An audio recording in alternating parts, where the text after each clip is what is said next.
प्यारे बच्चों, न त्वं शोचितुम् अर्हसि द्वितीय पाठ का पहला भाग हमने श्लोक संख्या 7 तक हिंदी अनुवाद किया था। आज हम 8वां श्लोक देखेंगे। मुकुटादीप कर्माणं मणिमादाय भास्वरं बृहन्वाक्यम् इदं तस्थौ सादित्य युव मंदर। इसका अनुवाद देखेंगे। दीप कर्माणं भास्वरं मणिम मुकुटाद आदाय इदं वाक्यं ब्रुवन् सादित्य मंदर युव तस्थौ।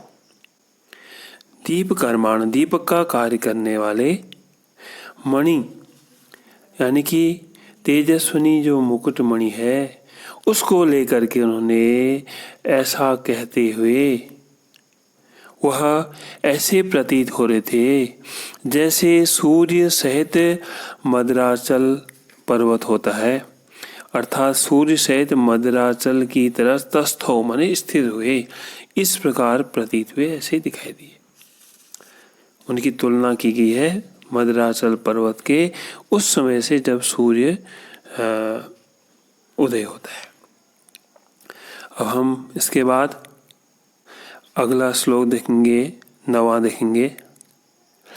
अनेन मणिना छंद प्रणम्य बहुशो नृपः विज्ञाप्यो अवमुक्त विश्रम्भं संताप विनिवृत्ते। अनुवाद देखते हैं।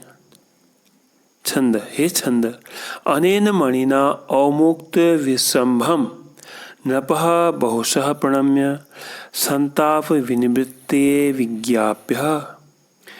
तो इसमें, इस श्लोक में सारथी से कहते हैं राजकुमार सिद्धार्थ कि मेरे पिता को किस प्रकार तुम संदेश देना, किस प्रकार कहना, कि कहते हैं कि हे छंदक, इस मणि के द्वारा आशा पूरी नहीं होते हुए राजा को, अर्थात राजा ये चाहते थे कि वो राजकाज करें, लेकिन उनकी उम्मीदों की पर हम खरे नहीं उतरे, तो इसलिए उनको बार बार प्रणम्य कहना, बहुशः प्रणम्य बार बार प्रणाम करना, संताप विनिवृत्ते विज्ञाप्य, और उनके संताप आने की जो दुख है उसको दूर करने के लिए तुम प्रयास करना, निवेदन करना। अब इसके बाद हम देखते हैं अगला श्लोक, 10वां श्लोक देखेंगे। जरा मरण नाशार्थम प्रविष्टो अस्मि तपोवनम न खलु स्वर्ग तर्षेण न स्नेहेन न मन्युना। अन्वय देखते हैं। न खलु स्वर्ग तर्षेण न अस्नेहेन न मन्युना न जरा मरण नाशार्थम च तपोवनम प्रविष्टः अस्मि। तो सिद्धार्थ अपने सारथी छंदक को अपने पिताजी के लिए एक संदेश कहते हैं, संदेश इस प्रकार कहते हैं ताकि उनको दुख न हो। तो न खलु स्वर्ग तर्षेण, तो खलु माने निश्चय ही, न तो स्वर्ग की प्राप्ति की इच्छा से मैंने ऐसा कार्य किया है, और नहीं मुझे वैराग्य हुआ है, और नहीं मैंने क्रोध किया है। मैं तो तपोवनम प्रविष्टास्मि, तपोवन में प्रविष्ट हुआ हूँ। किस लिए? जरा मरण नाशार्थम, जरा माने तो बुढ़ापा, बुढ़ापा और मृत्यु के नाश के लिए ही मैं इस तपोवन में प्रविष्ट हुआ हूँ, ऐसा मेरे पिता को समझाना। फिर अगला इसके बाद 11वां श्लोक देखते हैं।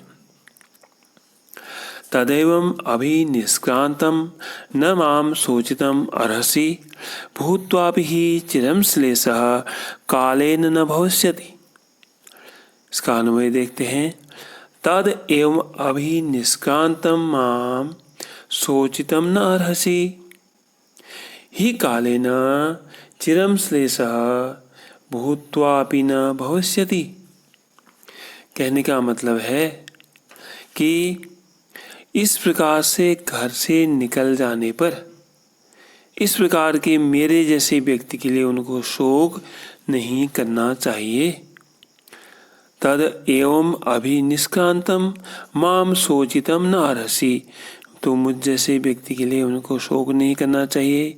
ही कालेन चिरम श्लेषः भूत्वापि न भविष्यति। क्योंकि निश्चित रूप से चिरकाल तक तो ये हमारा संयोग रहेगा नहीं, मृत्यु आएगी तब भी तो वियोग होगा। तो इसलिए उनको ये दुख नहीं करना चाहिए। इसके बाद 12वां श्लोक देखते हैं। 12वां है ध्रुवो यस्माच्च विश्लेतस्मान् मोक्षाय मे मतिः विप्रयोगः कथं न स्याद् भूयो अपि स्वजनाद् इति। विश्लेषः ध्रुवः अस्ति मे मतिः तस्मात् मोक्षाय यस्मात् भूयः कथमपि स्वजनाद् विप्रयोगः न स्यात् इति। तो कहते हैं इसमें फिर वही उसी तरह की बात है। क्यों कहते हैं कि वियोग निश्चित है, इसलिए मेरा विचार तो मोक्ष पाने का है। अन्वय देखते हैं। विश्लेषः ध्रुव, ध्रुव मन निश्चित है। मे मति तस्माद मोक्षाय, मे मति माने मेरी इच्छा है कि मोक्ष प्राप्त करने की। यस्मात् भूयः कथमपि स्वजनाद् विप्रयोग न स्यात्, ताकि किसी को भी अपने प्रियजन के लिए कभी वियोग न हो, कभी शोक न हो। क्योंकि प्रियजन के प्रति जो व्यक्ति को शोक होता है उसको दूर करना ही मेरा गृह त्याग का उद्देश्य है, ऐसा मेरे पिता को समझाना। 13वां श्लोक देखते हैं। यद्यपि स्याद समय यातो वनम साविति अकालो नास्ति धर्मस्य जीविते चंचले सति। तो कहते हैं कि किस प्रकार मेरे पिता को समझाना। पिता समझते होंगे कि यद्यपि असो असमय वनम याता स्यात् इति, कि मैं असमय वन में गया हूँ, इस समय तो मुझको राजकाज करना चाहिए था, लेकिन तब भी जीवन चंचल होने पर धर्म का कोई अनुचित समय नहीं है, क्योंकि मैं धर्म के लिए कार्य कर रहा हूँ। तो इसलिए ये न समझें कि मैं असमय बन गया हूँ, इस समय मुझे बुढ़ापे में या बाद में वन को जाना चाहिए था, ऐसा वो न सोचें। क्योंकि जो मेरा उद्देश्य है उसके लिए तो समय का कोई महत्व ही नहीं है। ये कहने का मतलब है कभी भी मैं इस कार्य को संपन्न करूं तो वो सभी के हित में है। अब इसके बाद हम 14वां श्लोक देखते हैं।